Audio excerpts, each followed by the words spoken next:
Hello, hello, hello, hello. Welcome to Ramrod Rants. This is a special day. We're going to be talking about survivors of cancer, all types of cancer. We are here at the Relay Pro Life in Portage, Indiana. And it's a lot going on here. We just did the Survivors Walk. And I just want to let a few people come and talk about how it is for life after cancer and how it is to care for somebody with cancer. So, I mean, it's not the traditional Ramrod Rant. So we're going to deviate from the social norm of my program and try to do something different, nice for me to do. Okay, so for our first guest is going to be Ms. D. Now, Ramrod Rants is brought to you by Mama How You Cook This and She Golden. Okay? And you can reach me at Ramrod Rants, that's RAMRODRANTS 333. Dope money. At 333 at gmail.com. That's RAMRODRANTS 333 at gmail.com. And when we say dope money, that means for the taffy apples and stuff. Okay. Someone's already walked off. Okay, so first we're going to have, this is Miss D. We're going to talk about, she don't have to say what type of cancer she had if she don't want to. Just talk about the experience and what has it brought you to this day. So here's Miss D.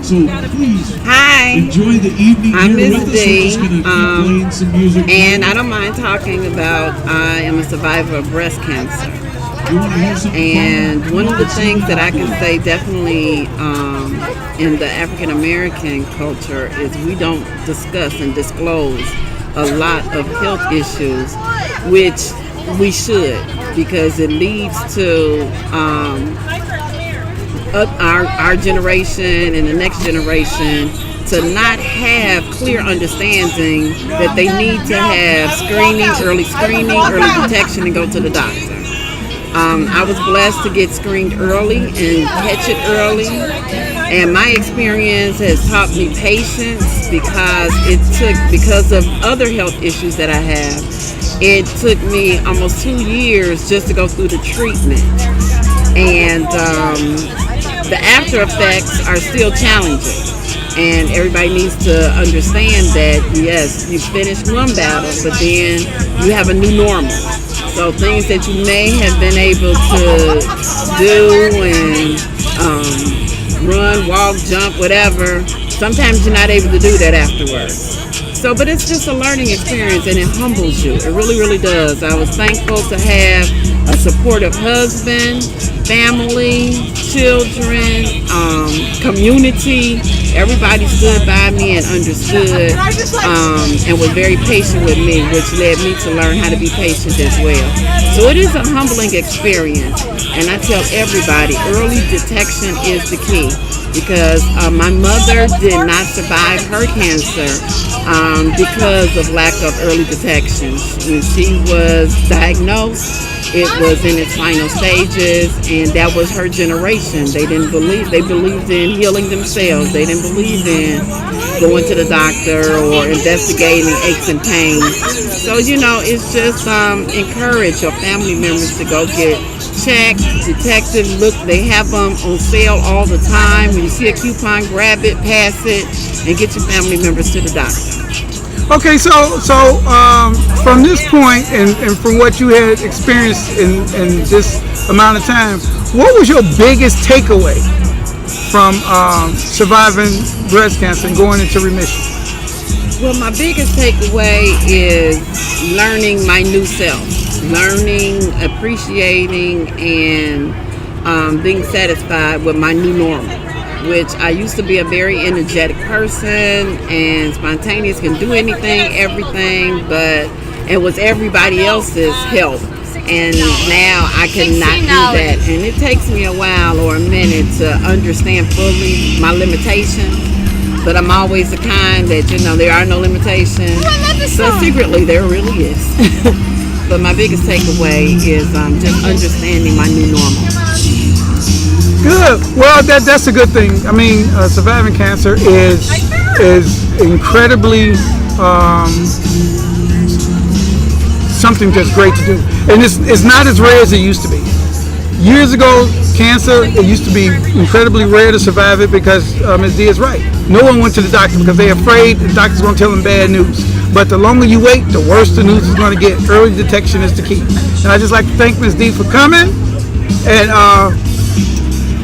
we're going to keep talking about the Relay for Life things here today. Like say, Ms. D, what have you seen here? Like, we got the Puerto Rican food truck. They sell those fried potatoes with the meat in the middle. They got Puerto Rican rice. They got empanadas. They got a lot of things. We also got hot dog trucks. We got other vendors here. We have actually the mayor of Portage. I'm gonna try to get him on here also. So I got my producer that's gonna try to get me the mayor of Portage to come and sit down and talk about the city and everything. Okay. Thank you, Ms. D, for coming in. So what he did. They do this every year. They've been doing this now for over 10 years, and every year it gets better and better and better and better, and it's just amazing how many people come out. You can probably see in the background like a lot of people here and just enjoying themselves. And it's not a lot of separate people here. What it is, it's a lot of people that has become a family. They see each other every year, and they hope to see each other the year after. You have people that are still struggling with the disease, and but they still come out and they work and try to do the best they can when it comes to it. We also have what you call caregivers here, who are the ones that stick by the side of these survivors and just make sure that they don't want for anything, they don't need for anything. Okay, my team is called Team Regency. One, if you can see that, it's called Team Regency, and it's one of the hospital corporations in the United States. Actually, I just found out that they have 2,200 different locations in the United States. And probably it could be known as one of the biggest corporations out there when it comes to the medical part of business. I am a caretaker as well. My wife, as you just found out, is a survivor of cancer, and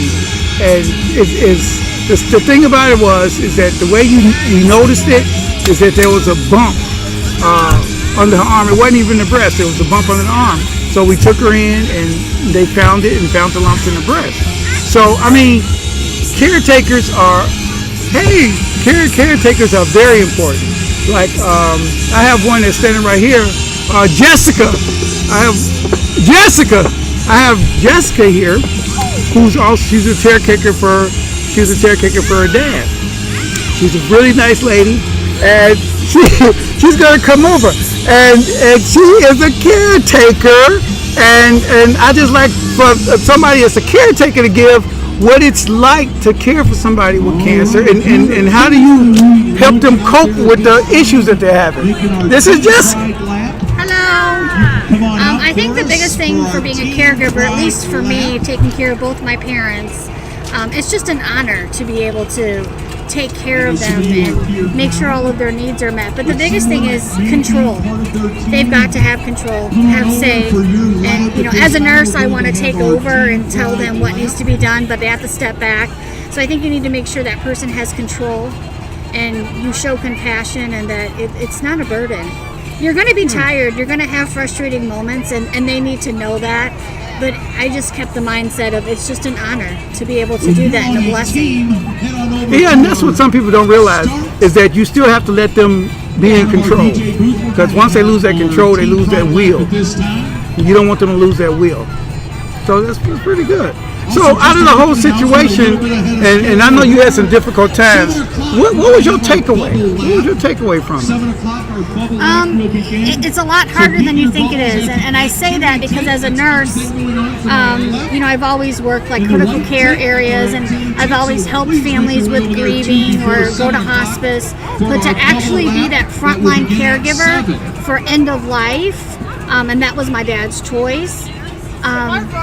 you really get firsthand that, I'm an only child, so it was just me. It was exhausting. So now I have a different perspective to share with families of, you're going to need a village. It's going to be exhausting. It's mentally, physically, you're just wiped out spiritually, and you have to be ready for the aftermath. Unfortunately, that loved one passes, and you've got the funeral, and everybody's there for you, and then now here you are 7 or 8 weeks later, and it really hits you hard. Exactly, and that's what I said. Here, it's not like 200-300 separate people. It's all like one big family, and they look forward to seeing each other every year here. And that's what I like about it. It's just like everybody looks for everybody every year, and it has come to that point where you see this person, you hug them, you kiss them, shake, whatever you do, because you've seen that person another year.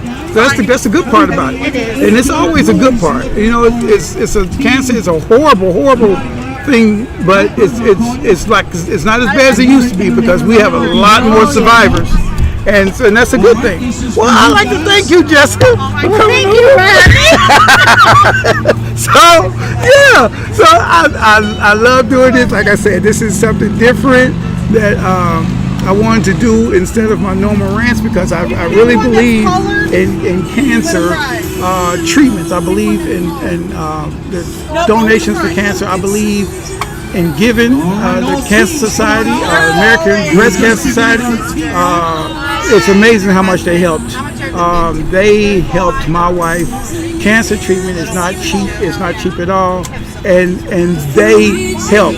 They give of everything. They give. They got discounts for everything. They got programs that can get you programs that help pay for your chemo and everything. And that's like I don't mind giving. I give my time. I give money. Anything I can, I give because they truly give back, and they have a very powerful organization that helps and cares.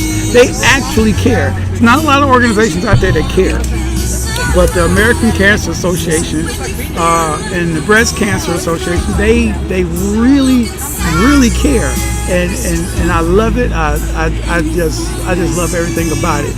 And I've been in my field of work. I see so many people that's dealing with the worst side of illness and cancer. And when I see a success story, I like to celebrate it. And I celebrate it often because I see a lot of success stories. And it's you got people that come out to volunteer. You got people that come out and do things that they don't have to do it. They don't have to do it. But I love the fact that they do it without question. They don't want anything in return for it. They don't want you to give them. They don't want you to do anything for them. They're out here to help.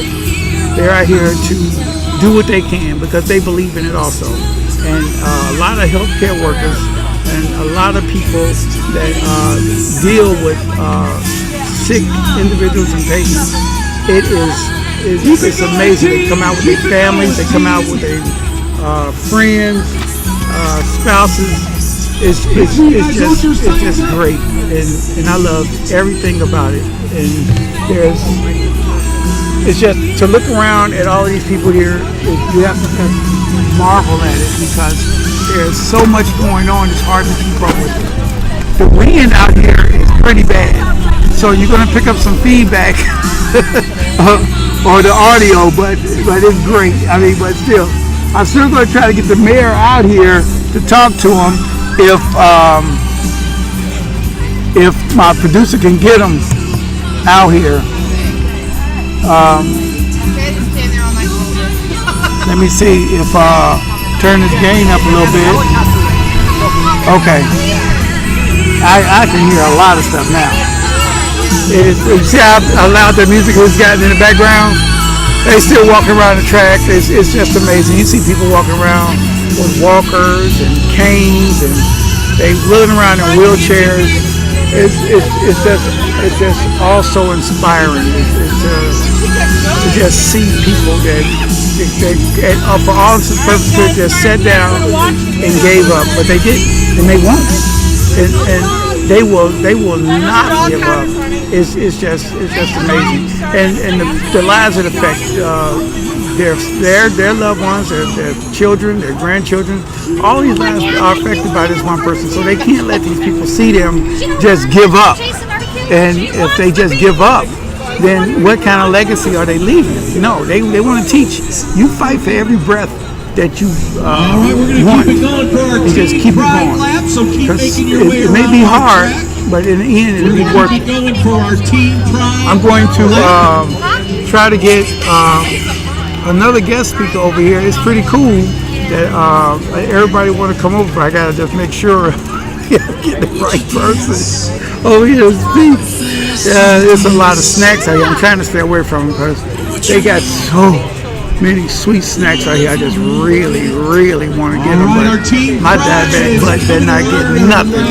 But it is free. That's the thing about it. The snacks out here are free. I mean, I should turn this camera around and show it out to you, but it didn't take me too long to set it back up. But yeah, it's amazing how this is going.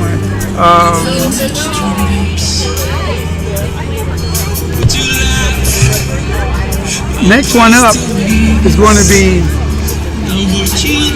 my next guest is going to be Armando.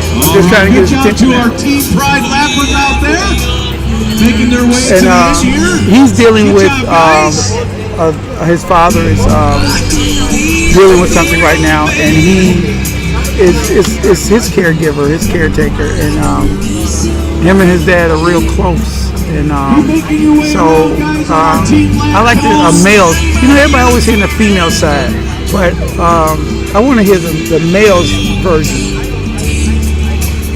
I want to hear the male's version of it. And he's got a pretty good story to tell. So he's on his way over here now. I'm trying to fill some space time. So his name is Armando Del Rio. So come have a seat, Armando. Hey, what's going on, Rodney? Nothing much. Man, Ron, how's it going? How's it going? Thanks for volunteering to come to my side, Armando. What we talking What we talking about is not only the survivors of serious illness, but the caregivers. And I gave him a little intro that you're taking care of your dad right now. So, and I just want you to, and a lot of times when you talk to people, it's the female's perspective, because the females are pretty much known as the Florence Nightingales, the caregivers, the caretakers of sick people. But there's also men that take care of sick people, parents, relatives, children, anybody. It's some men that does it, and they do it well. So I want you to talk about your experience without mentioning any specifics. You don't have to do that, but talk about your experience in taking care of your loved ones. Well, like with anybody, it's not an easy thing to do, watching your loved ones struggle through their sickness. But you kind of have to, step up and, up to the plate and take care of business, It's like they depend on you, and you want to be there for them as much as possible. And it's great to have a support system for them. They need it too, that way they're not alone. They don't feel like they're doing it on their own. So yeah, it's just it's kind of like a double-edged sword, kind of. It's like a good feeling, but you're watching your loved ones sick, so it's a little bit difficult to watch at the same time too. My dad's been sick for about maybe like 2 years, but the last year's been a rough one. He's been in and out of the hospital, so there's been a lot of appointments, a lot of hospital visits. So yeah, but you got to do what you got to do, right? You're right. So Jessica was on here earlier, and she said that the best thing you can do, or you can say the worst thing you can do when you're taking care of your parents or a loved one, is to take away their choice, is to take away their individuality, their freedom. You still let them do what they're capable of doing without doing it for them. Do you think that's true? Yeah, and it's harder for you want to let them be free and be able to live a normal life, and that's a struggle that I have, because it's like you want your parents to live forever, you want them to be healthy, so you want to kind of in a way like baby them or cradle them a little bit, but you have to understand that that they have to be able to enjoy their life and have fun and still feel normal, because you don't want to take that away from them. You want to be able to feel like they could still, you know, they can still do things on their own. Exactly, because once they, like I was telling Jessica, once they feel that they can't do anything on their own, then the wheel starts to leave. And you know and I know, once your wheel goes, you know, things don't be too far behind, the negative part. That's like even with people that I know, I let them do what they can do until they realize for themselves that they can't do it. I don't want to push my opinion on them or force them to do something that they don't want to do. I won't go up to, I didn't go up to anybody in my family and say, well, you can't have this because it has too much trans fat and something like that. The doctor said, no, I'm not going to do that. I'm not going to do that.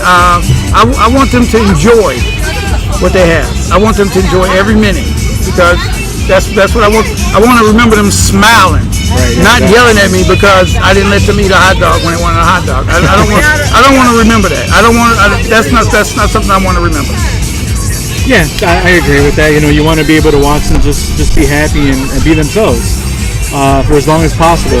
Because, you know, as we all know that, you know, life is short, so there's going to be a time where they're not going to be able to do that, and you don't want to miss out on any of those opportunities. You want to be able to enjoy them as much as possible. Exactly. So I know your mom is there. How's your mom handling it? Is she handling it pretty good? Yeah, she's handling it pretty good. She's that's my dad's rock right there. You know, she's there for him for everything. Well, how long have they been married? Let's see. Oh wow, that's a good question. Oh, that's sad if you don't know how long. You know what, Alex? You don't know. I'm about to sit here and do the math. See, I'm gonna go with. Well, how old are you?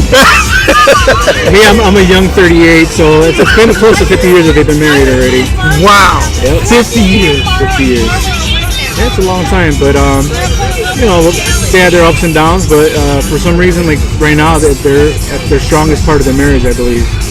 Oh yeah, I mean, every marriage is gonna have you up and down. Hell, even a Rolls Royce breaks down every now and again. Hell, I still would rather have one that's broke down than not have one at all. Which I don't have one, but I wish. I don't think I would spend that much money on a car.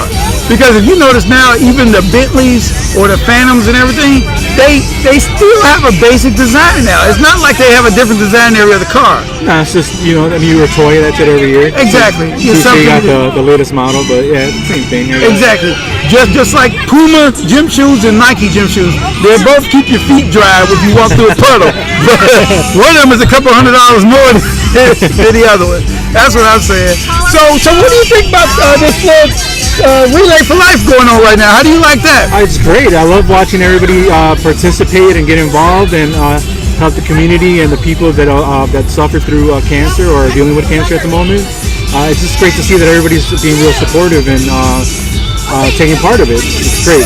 Exactly. Is this your first time out here? Actually, it is. I wasn't able to make it last year, but I made a point to come out this year. And like I said, it's just amazing watching everybody just participate and you know, enjoying life.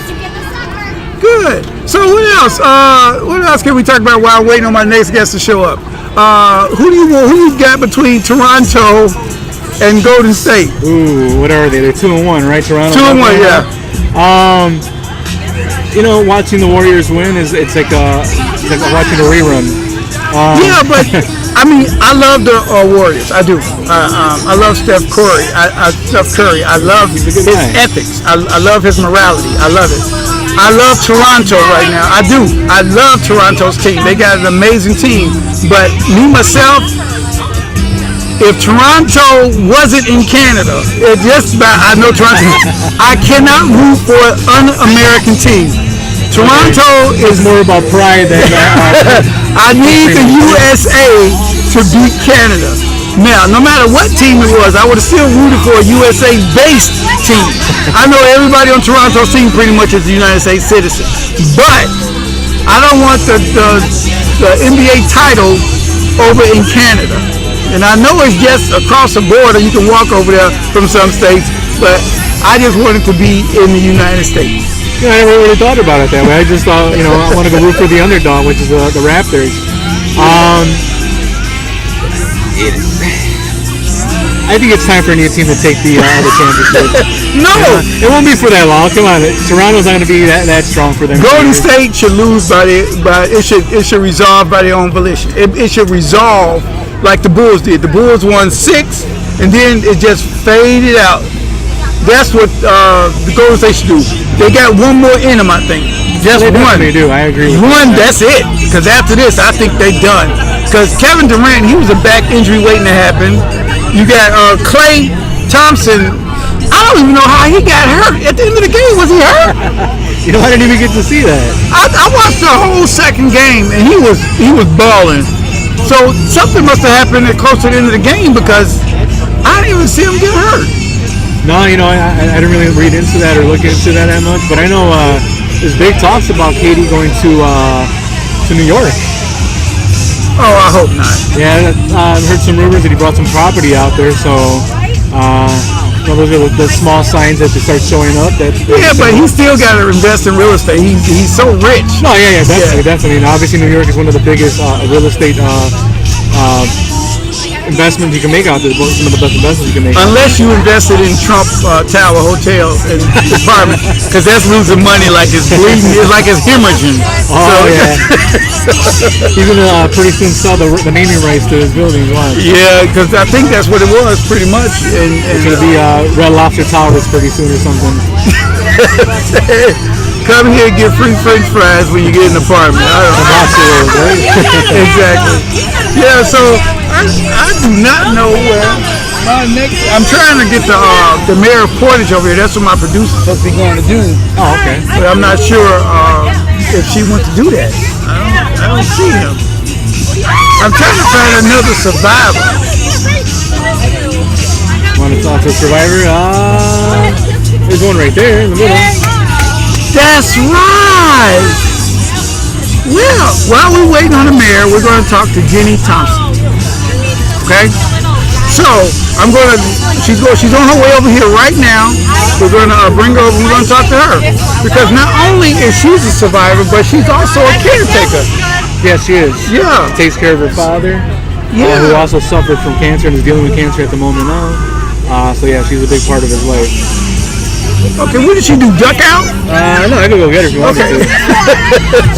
So, we're gonna run short of people. I'm just really trying to get the mayor over here. I really want to talk to the mayor.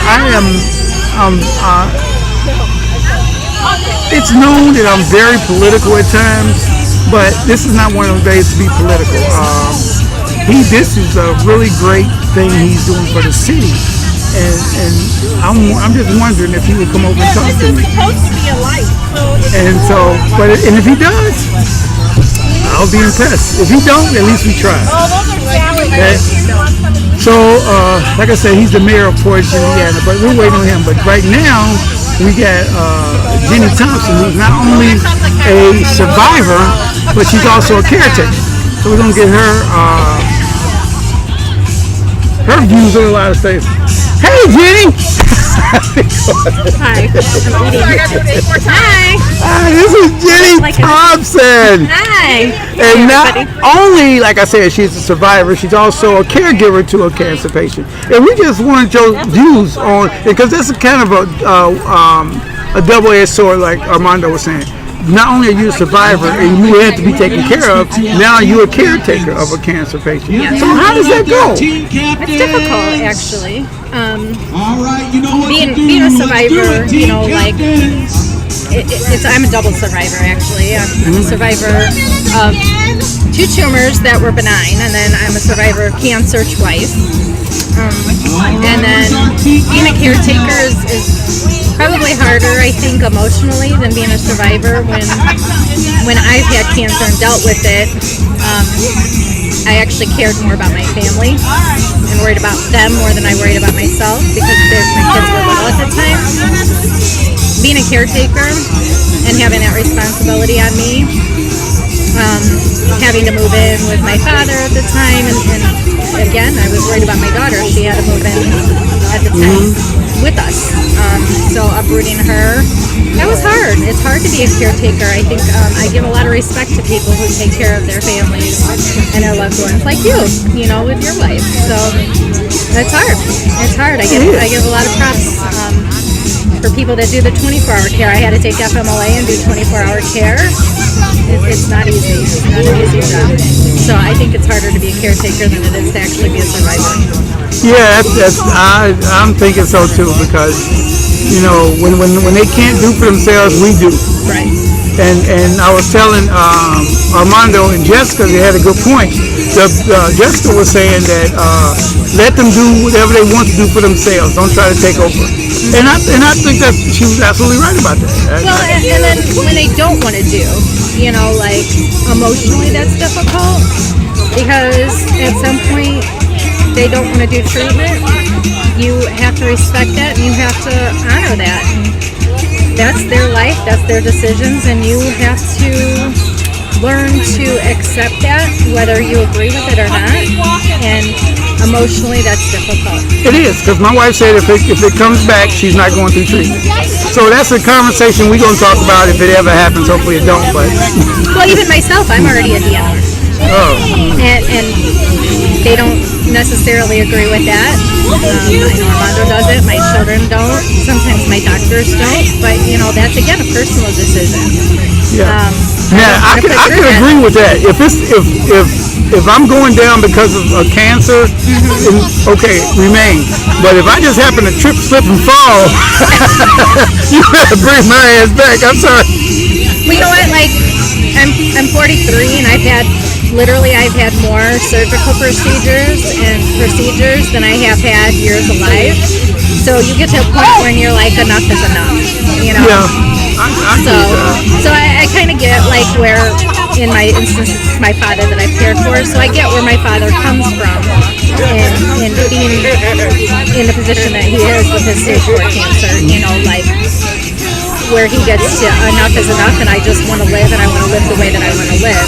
And it's frustrating because at the same time, he's not quite ready to give up. He's not ready for hospice, so you're in that in-between phase. You're stuck in the middle because I don't want to give up. I still want to fight a little bit, but I'm not ready for hospice. I'm not ready to quit entirely.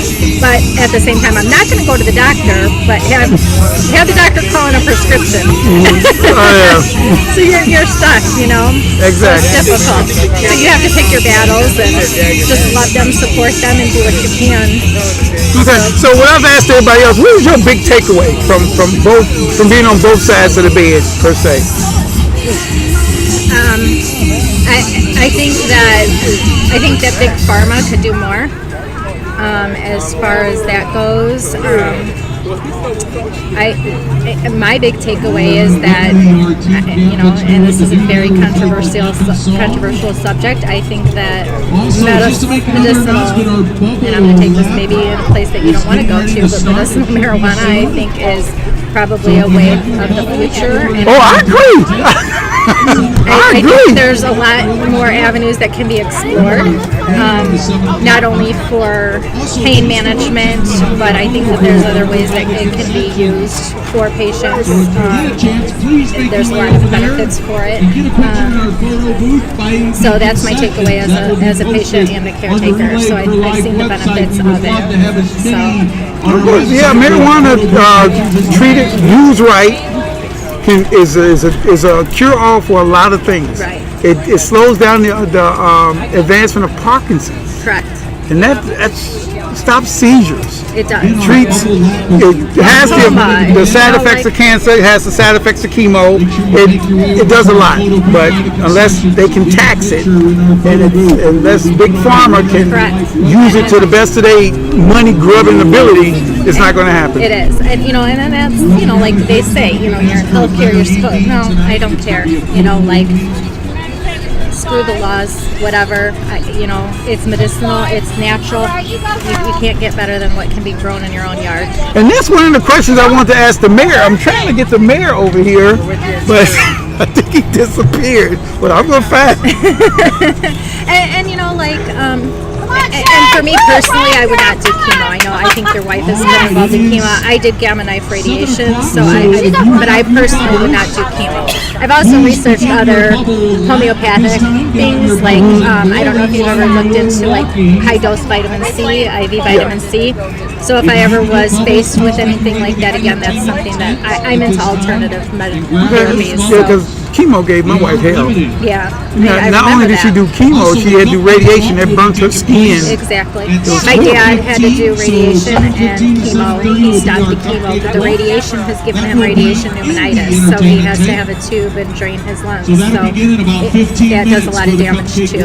I'm gonna tell you, it was this cream, Mary Kay, and I'm not plugging Mary Kay, but Mary Kay makes a cream. I forgot the name of it. I got to ask my wife.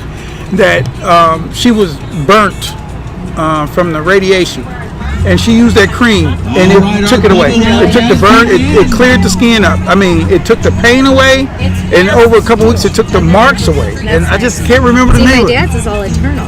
Oh, okay. So his is causing pneumonia, chronic pneumonia. Oh. So he has to have a Clorox catheter. So there's pros and cons to the radiation too, until they could learn to pinpoint it a little bit better. Yeah. But at least it's better than putting chemicals into your body with the chemo. Yeah, she said she's not going through that chemo again. I would never do chemo. Ever. And it was hard. We had to do the first series. I said you have no choice. I mean, she had a choice, but I didn't want her to have a choice. Right. But she's not going. She said that's it. She's not going through that again. Yeah, it's difficult, and it's a difficult choice, and then they have the immunotherapies. They have other options too, but yeah, Ain't that the mayor? I'm not sure, to be honest. Do you want me to go up and run and tag them? And say, hey, are you in there? You did something like that too. We should grab him. Next time you walk around, we go grab him. Say, Okay. hey! Kevin, you could go grab him and see if that's the mayor. He's looking back at us. Hey. Interim mayor. That's what I said too, and they made it. I'm like, excuse me, you forgot the word interim. Oh, so that's right, because the election is in November, right? Well, See, I live in a different county than you. I got almost 200 followers, I think. So That's canon. He is the Republican running, and there will be a Democrat running. there's going to be a demo running against him? Yes, thank you. Yeah, that we just had our primary a couple weeks ago. Yeah. I remember because I got up Uber early so I could be at the polls to vote. Yeah. Okay. Well, thank you. Now you can talk to Kevin. Well, thanks, Jenny, for stopping by. And my next guest is waiting right there. Thanks a lot. I appreciate your giving me a spot. Thank you for coming. My next guest is Kevin Marsh. Kevin, come on, have a seat.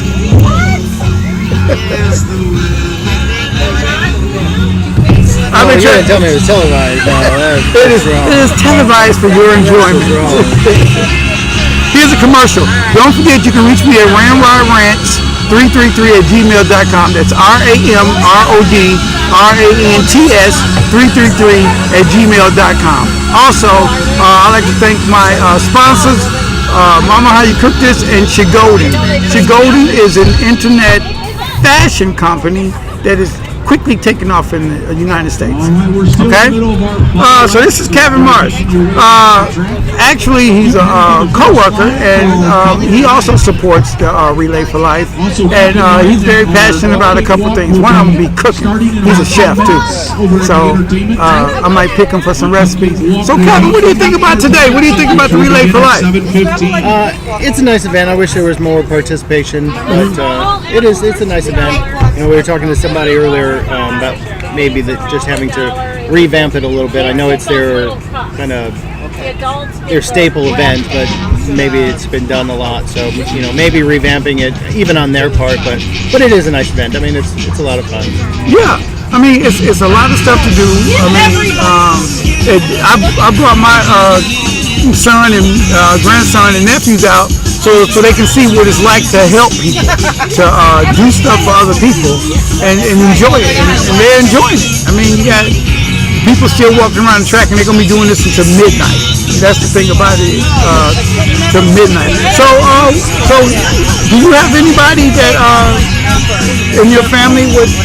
my mother, who's here with me now, is a survivor. Yeah. Well, I'm not sorry. I mean, it's a survivor, but hey, even surviving, you don't come out quite the same at the end. So Yeah, and was it hard being a caretaker for your mom? Because I'm gonna tell you right now, it's not many men that's caretakers for their mothers, and that's Well, kind of. and unfortunately, I wasn't able to be there as much because she was 600 miles away. So my younger brother, took the brunt. But it's hard. Just overall, hearing that they're in the hospital, and maybe even being so far away that it's even worse because you can't be there. They're waking up in the hospital and you'd love to be there, but you can't. You just can't stop and drop everything else, unfortunately. But so yeah. Now that you're closer to your mom, do you find yourself sometimes trying to make up for lost time? Well, we've always had a good relationship. Right after she had her battle, once she was strong enough, we did take a vacation. We went to Savannah, Georgia, had a blast together. So yeah, we kind of, made up for that kind of lost time, and at the same time had that celebration that the treatments were over. Exactly, and she seems like she's like a very positive person. Yeah, oh yeah, yeah. Like so, right now she's cancer free, and there's always the possibility. So that even with these survivors, I think they hold in the back of their mind they're a survivor for now, and it could always be another battle. But for now, we count the positive. Yeah, my guest before you and my wife, they said they would not go through chemo. My wife said she would not go through chemo again. My guest for you said she would not go through chemo. I mean, if it was to come back, God, hopefully it never does. How does your mom feel about going through the treatment? Well, I think we've kind of always played it by ear. Like if it's dramatic, chemotherapy, that might be one thing. If it's just a little bit here and there, that's one thing. We've got another friend of ours that's battling it, but he's got to just take some kind of chemo pill. So his experience is very different. So I think, we try and keep an open mind and just keep every scenario, as they come. So even if she has to go through again, it may not be horrible. So like I said, it may be just a couple times or, do what you got to do. The alternative is just to let it beat you, and can't let it do that either. So. Exactly, and like I said earlier, that you can't let your kids see you give up. Yeah.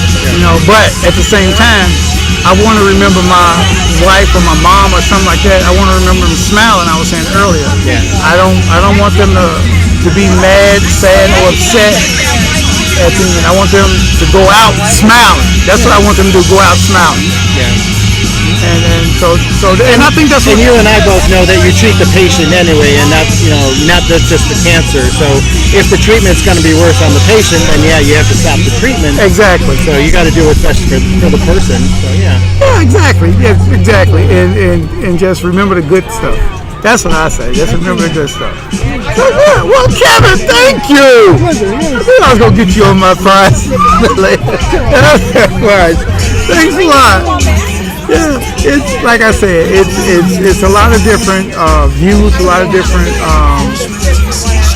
ways that people care for their loved ones, a lot of different things that you can do to help care for people, and it gives you a good feeling down deep. Taking care of somebody, seeing a smile on their face from what you do, or even what you said, can just make a day. It can make your day. When I've seen sick people that have been sick a long time, and one thing that they do that is different from the norm. If they have one good day where they can sit up, look at TV, look outside, or sit outside on a swing, or even eat a whole meal, that day they will remember fondly. And anything that can bring a smile on your face, anything that can bring a smile to their face is just, if you were a caregiver, it's just the best thing in the world. Especially if they've been sick a long time and all of a sudden they smiling, they're happy. There's no feeling like that. It's a good feeling. And everybody is still walking around the track, and like I said, you're gonna be doing this until well after midnight, I believe. Now, I have another young lady waiting to come on. I gotta get her attention. And I try to get her over here now. And get her to talk about it. She's also a cancer survivor. I've actually worked with her for years, and she was out for a while, and actually came back. So as soon as I can get her attention, I can have her come over and talk. Now, the music is actually pretty loud, and I'm hoping you guys can hear me, and I'm hoping it will play back well. So my next guest is Jennifer DeHennis. Jennifer DeHennis. She's a cancer survivor, and I would just love the fact that I just love the fact that she is here. And actually, she was going through her crisis the same time my wife was. So Jennifer, I was just telling them that you're a cancer survivor, and could you give them a little background and everything, and how everything turned out? Everything turned out great. I had lung cancer, rare form of lung cancer. They removed my right upper lobe of my lung, chemo, radiation. But 6 years later, I am cancer free. Hey, that's great. That's great. That's great. And what did you learn? What was your big takeaway from being so sick? Because I know you were sick for a while. Yeah. And what was your big takeaway from that? Don't take the little things for granted. You know, I was just telling somebody else that was here that being able to work is a luxury for some. You know, I was out of work for 2 years. So it's just to keep fighting. Those are more adults. Exactly. Not give up. Exactly. And I know your husband and your kids were your caregivers, and I know it like my wife told me one time that she thought she was being a burden. Oh God, no. And that's the feeling that you gotta. And sometimes I've been through it. She felt like she was being a burden, and we have as caregivers have to do everything we could to prove to her she's not a burden. It's something we wanted to do. Did you go through that at all?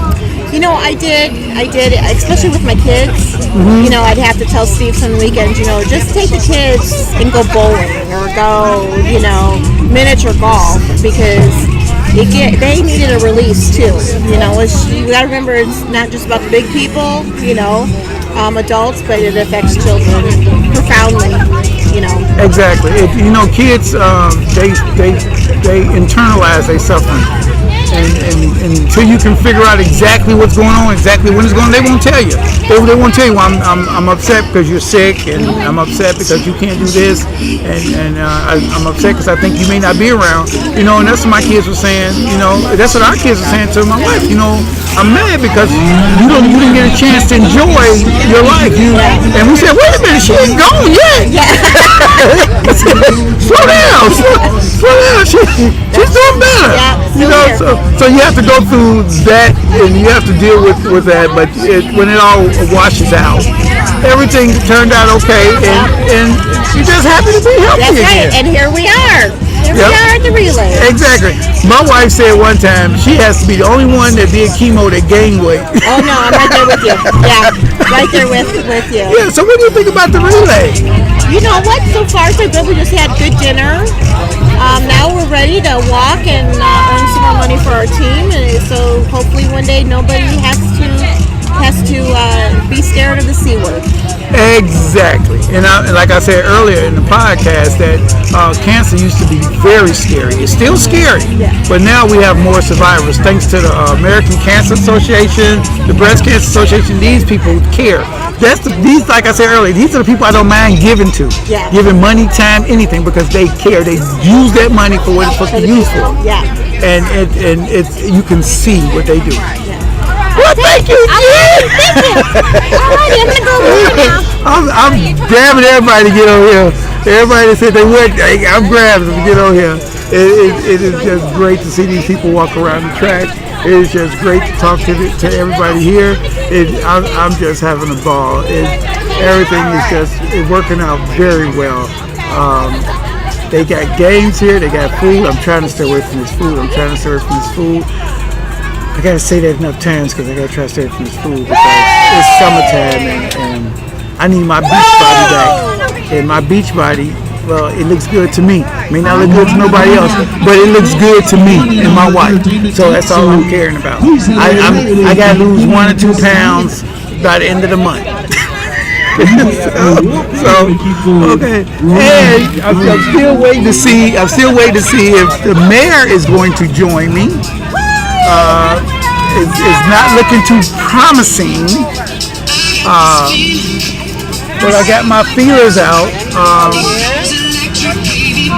And I just found out was the interim mayor. So, in the primary, the election is in November, and he's got a competitor. He's a Republican candidate, and he has a Democratic candidate running against him. So, we're going to see how that works out. I am not familiar with a lot of the candidates in this area, but I do look up as many as I can. I'm gonna flick this camera around. They got people dancing behind the camera, so if I flick it around, they're gonna be embarrassed. So I mean, everything is good. Well, the weather turned out nice. It was supposed to rain today, but it didn't. And you can see there's people just running. I mean, it's everything is going great. Everything is getting good. I'm not sure where my producer is trying to get a hold of the mayor, but I mean, if he doesn't show up in a little while, there's no love lost. I mean, I attempted something that I didn't think he would, just hoped he would. You know what I mean? Usually it's election time, you know, he still may show up. So, like I said before, I'm at Ramrod Rants, RAMRODRANTS333 @gmail.com. You can catch me on YouTube, you can catch me on SoundCloud, you can catch me on iHeartRadio, you can catch me on Spotify. Like I said in my last podcast, there's going to be a lot of more mediums you can catch me on very soon. I'm just trying to learn the controls and get good at what I do before I put it all the way out there. I am not on Facebook as of yet. My Facebook following is very large. And before I put it out on Facebook, I'm going to have to fix all the bugs because Facebook honesty is sometimes kind of hard to take. And I'll just stay away from there for a little while until I perfect my skills when it comes to this podcast. Now, like I said, also I'm going to have another Ask Ramrod next Wednesday. You can call in. It's going to be a live show. The premise is you ask Ramrod anything you want to ask and see what my responses will be. So I'm going to set the number out next Wednesday morning, and before I start recording, and I'm going to record live. It's going to be a live recording, as I said, like I'm making time. I'm talking over and over again because I'm not sure with all the music going on if you guys can hear me. And we're going to have people call in or email me at the same time and see what my answer will be to your questions. And the questions can be about anything. It can be about religion, sports, politics, it can be about current events, a lot of things. I mean, I'm going to do a show on the presidential election tomorrow night.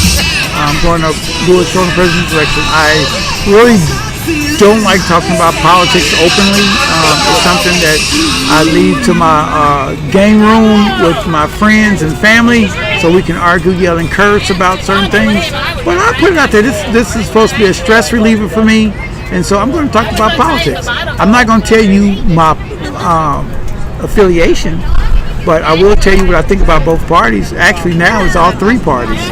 And I'm going to let you know what's going on in my head when it comes to all three parties. That will be the Republican Party, the Democratic Party, and the Independents. In about 10 minutes, they will have the campsite decoration contest. So make sure you're ready. In about 20 minutes, they're going to have the campsite decoration contest.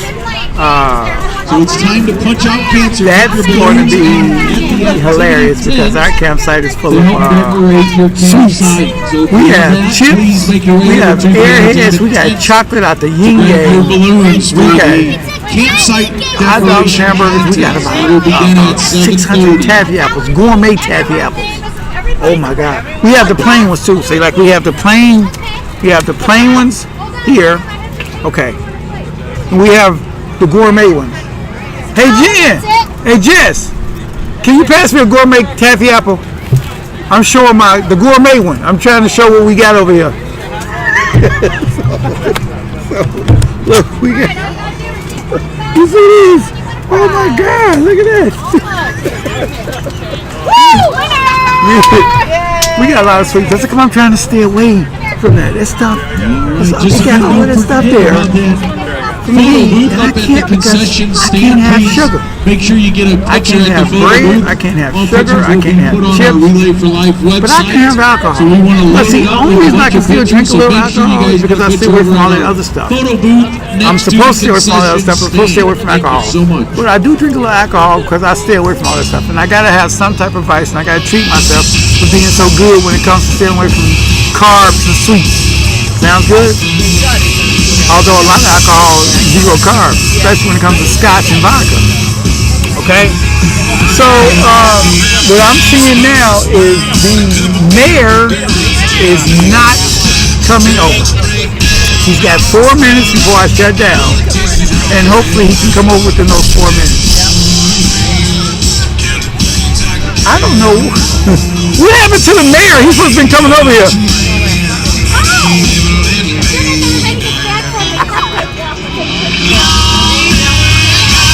He's probably over there at the thing. Well, like I said, this is Relay for Life. I'm with Team Regency.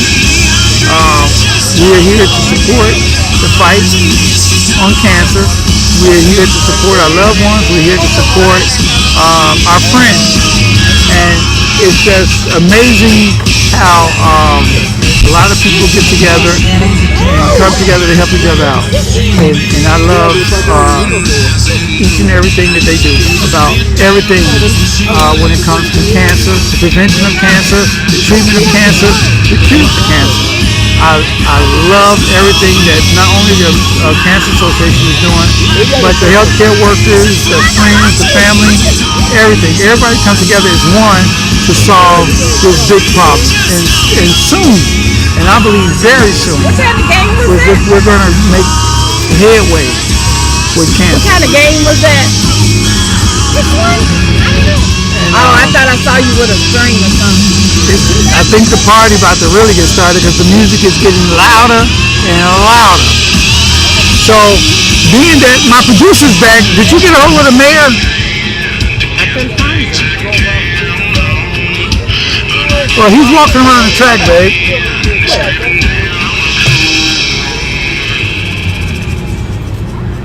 He must have stopped walking around the track.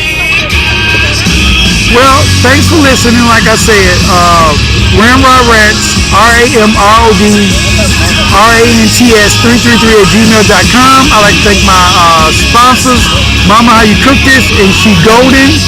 And I'd like to thank my producer, Ms. B. I'd like to thank all my friends and co-workers and family for coming out here. I'd like to thank Portage, Indiana for sponsoring the Relays for Life. And I'd like to thank all the vendors. And I'd like to thank just everybody that came out to make this a successful event. Thanks a lot. And I'll see you next podcast.